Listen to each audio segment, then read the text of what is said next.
Boa tarde, eu agradeço muito o convite. Eu já trabalho com o Instituto Cristo há alguns anos. Esse tema, o tema de queda de braço, vamos colocar assim, já há muitos anos da minha vida. Eu sou engenheiro de Minas de formação, sou geólogo de engenharia e hidrogeólogo. Durante muitos anos trabalhei fazendo a parte de licenciamento ambiental e planejamento de lavra dentro da indústria. Depois de um certo tempo vi que talvez eu estivesse atirando o meu pé. E continuei trabalhando. Hoje eu presto serviço de consultoria nessa área e a hidrogeologia nossa, a água, é o principal motivo da nossa vida, né? Basta dizer que o nosso cérebro tem 80% de água, né? E que essa situação é bastante difícil, principalmente quando Minas Gerais está num centro aí de bastante rochas e o nosso sistema aquífero é bastante aquífero subterrâneo, onde a água subterrânea é a principal água de altíssima qualidade para o ser humano. Então, eu vou mostrar para vocês alguns fatos e alguns trabalhos. Eu vou falar um pouquinho da origem do ciclo da água, da classificação de aquífero, da reserva explotável, reserva geológica e qualidade de água subterrânea. Falar um pouquinho do modelo conceitual e vou falar da formação, cauê, as recargas de água esperadas durante o tempo, né? O ciclo hidrogeológico, que a gente já conhece, é um ciclo onde nós temos a evaporação, a precipitação, depois essa água percola, entra na crosta terrestre e depois ela também, através de armazenamento subterrâneo, ela vai chegar no oceano, ou então vai aqui passar pelos rios, né? Agora, depois da água do ciclo hidrológico acontecer, a água só consegue penetrar no solo sem causar erosão quando a gente tem vegetação ou quando a gente tem um geossistema protegido, né? Caso contrário, a gente provoca erosão, desabamento e problemas que a gente vê todo dia no rádio e na televisão. Não é porque a gente tem uma área que está uma área habitada, claro que a água vai penetrar menos, mas uma área de mineração, a água penetra, mas causando bastante erosão e trazendo bastante lama para os rios que estão em volta, se não for bem protegido, né? Bom, aqui dois sistemas de aquífero para a gente entender. O aquífero livre é aquele que a água tem a sua ligação com pressão atmosférica bastante livre, a pressão é a mesma. E o aquífero confinado é quando a gente faz um furo para fazer a retirada da água e a gente então tem uma surgência de água, né? Então, aqui nós temos, só para mostrar a boca do poço, né? E quando nós retiramos essa água, então esse é o tipo de trabalho que a mineração faz para rebaixar o lençol freático. Porque é impossível uma operação de mina se dar com água. Quando você tem água, nenhum caminhão roda, nenhum trator roda, nenhuma sonda roda, nada funciona. Principalmente com o minério de ferro, que a água é muito fina e entra dentro das engrenagens, dos rolamentos, para todos os equipamentos. Então, a água para mineração de ferro, ela tem de ser, para existir operação, tem de ter rebaixamento do lençol freático, né? Claro que deveria ser mais racional, mas em termos de operação de mina com água é impossível tirar água. O que no calcário pode acontecer, o que no granito pode acontecer, mas no minério de ferro com água não se faz nada. É obrigado a rebaixar o lençol freático. Então, o que acontece normalmente é o seguinte: as minerações, antes de mais nada, para a gente entender, em 2011, uma determinação do que é água potável, só saiu em 2011 no Brasil um decreto 2.941, que dá o que seria potabilidade de água, em 2011. O Brasil devia ter isso há muitos anos atrás. E, hoje em dia, existe uma confusão muito grande do que é água potável, o que não é água potável, né? E essa situação ainda se permanece quando a gente entra no site da Copasa, de meus alunos, para fazer uma análise. O que é água potável? Não tem jeito. A Copasa tem uma situação, outro organismo tem outra, e fica muito dúbio o que é água potável. A única coisa que a gente vê é que coliformes fecais é o que é mais atacado. Mas turbidez, esse tipo de situação, não é algo muito discutido, né? Bom, mas enfim, a gente tem uma área de recarga, né? E quando chove, o lençol freático ele recarrega, né? Quando a gente entra na reserva geológica, ou seja, choveu, carregou aquela quantidade de água hoje, eu consigo retirar parte da água de chuva ou essa água que está sendo recarregada, a gente ainda conserva o que a gente chama de reserva geológica, né? Que seria uma reserva não renovável. Quando eu rebaixo um lençol freático demais da conta, eu chego na água subterrânea e retiro, a recarga do aquífero demora muitos e muitos anos, né? Então, essa recarga do aquífero é que o problema principal nosso, porque, por lei, a gente deveria conseguir pegar até a reserva renovável, ou o reservatório que está sendo preenchido novamente pela chuva. E a gente não faz isso. A mineração não faz isso. Ela tira, além dela tirar a água que está da recarga, ela tira a água que ainda existe no lençol freático, abaixo do lençol freático, que é a reserva geológica. Então, acaba trazendo um prejuízo maior do que deveria trazer. Existe meio de não fazer isso? Existe. Existe técnica para não fazer isso? Existe. Se a gente tivesse um controle de balanço hídrico, a gente não chegaria nesse ponto. Mas acontece, como estava colocado aqui, que a mineração A não comunica com a B, que não comunica com a C, e todo mundo minera no mesmo aquífero, cada um vira as costas um para o outro, então continua, cada um fazendo, acha que está fazendo a sua parte, né? Bom, o que eu quis dizer, assim, a aplicação do balanço hídrico é extremamente importante, né?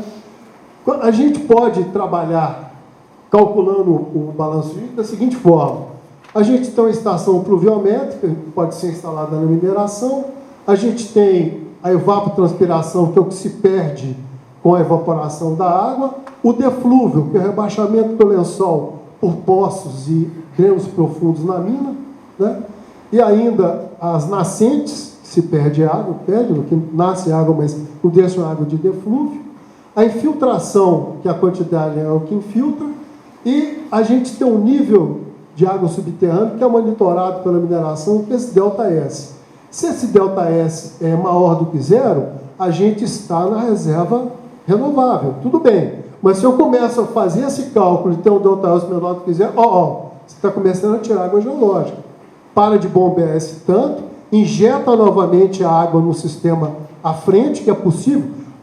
Existe a recarga de aquífero, que é uma técnica utilizada no mundo todo, que eu posso retirar água de um ponto e injetar no outro, e fazer aquela água voltar para mim, né? Agora, eu retiro a água toda, jogo no tratamento minério, faço um circuito fechado, perco por evaporação, retiro a água, faço asperjamento da pista para eliminar a poeira, né? Retiro a água, coloco no mineroduto e jogo lá no mar de novo, pelo amor de Deus, aí está difícil, né?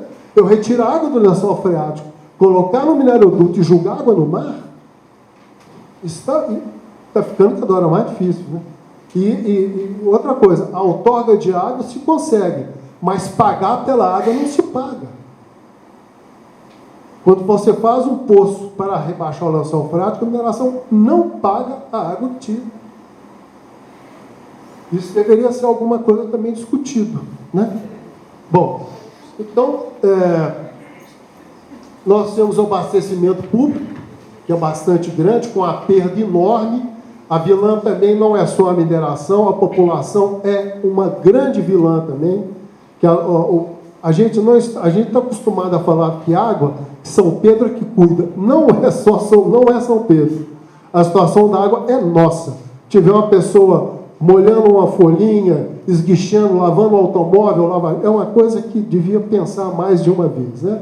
Mineração aqui tem 10%, desaguamento de mina 16%, industrial 8% e outros usos 11%. Né? Eu vou dar um cenário do quadrilátero ferrífero, mas queria situar onde é que está o quadrilátero ferrífero.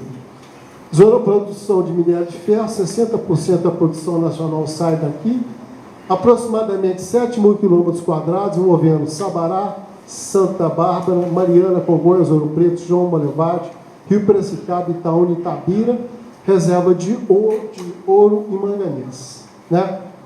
Aqui tem um cenário atual, nós temos minas ativas, aqui toda a formação ferrífera, as minas ativas, a gente vê toda em cima da formação ferrífera. Né? A gente tem poço tubular de abastecimento público, né? Nascentes captadas para o abastecimento, né? E sistema da RMDH do Rio das Velhas nesse ponto. Bom, a importância das cangas na captação pluviométrica. A canga,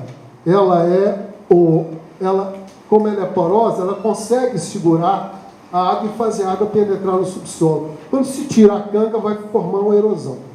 Né? Bom, a formação hidrogeológica nossa, essa parte azul toda aqui é o aquífero Cauê. Né? E esse estudo, baseado nesses métodos que estão aqui, que eu não vou entrar muito em detalhe, a gente começa a ver que a precipitação nessa área é superior a 38%. Então a recarga deveria ser grande, precipitação de água. A gente começa a ver o seguinte cenário na porção setentrional. As recargas são da ordem de 170 anos a 450 anos, se continuar explotando. Quer dizer, várias gerações vão acontecer e não vão ver mais. Aqui, nessa região, a gente tem aqui, porque aqui existe uma recarga, a gente tem uma recarga de 5 a 13 anos, mas a ordem de grandeza, vocês veem que é realmente enorme, 170, 500 anos, 970. Né? Nessa área aqui, da mina de Capão Xavier, a recarga é em 90 anos. Menor quantidade de anos que nós temos, 77 ou 90 anos. Né? E aí, na parte setentrional também, recarga da ordem de 40, 450, se continuar explotado dessa forma. 13 a 17 anos na mina do Fernandinho, essa aqui, 47 anos. Né? E zonas também com 450, 500 anos. Então, as nossas conclusões são o seguinte: a gente vê que essa recarga ultrapassa 40 anos. Então, normalmente, a gente esperar pelo menos uma geração nossa para poder ter água novamente, se continuar dessa forma. A escavação e abertura de mina precisa de monitoramento constante e avaliação periódica, porque causa esse fluxo difuso, a retirada do solo e da canga dá um problema de erosão no relevo. A captação de água do consumo humano é a maior atividade da extração de água do Cauê. Essa captação tende a aumentar com a população, visto que a recarga é evidente e o consumo de água é motivo de preocupação e medida para não ter um consumo ordenado de desperdício constante. O monitoramento hidrogeológico deve ser feito, é possível fazer isso atualmente. Nós, Departamento de Engenharia Eletrônica da UFMG, Departamento de Engenharia de Minas da UFMG, nós temos uma patente, nós sabemos trabalhar com isso. Não é difícil monitorar a água subterrânea para mostrar se aquele ΔS é positivo ou negativo.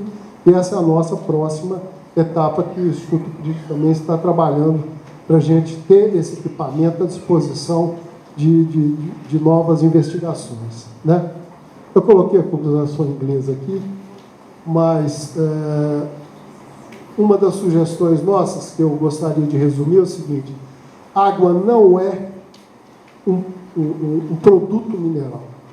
A água é um produto social. É um bem social.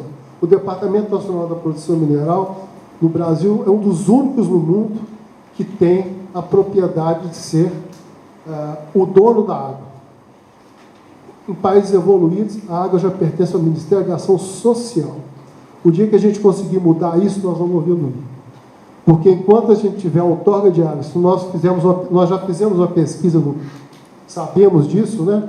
não vou citar nomes, mas são 3 grandes companhias do mundo que detêm quase todas as outorgas de água do mundo. Né? O dia que nós tivermos uma condição da água ser um bem social, a gente vai poder evoluir. Muito obrigado.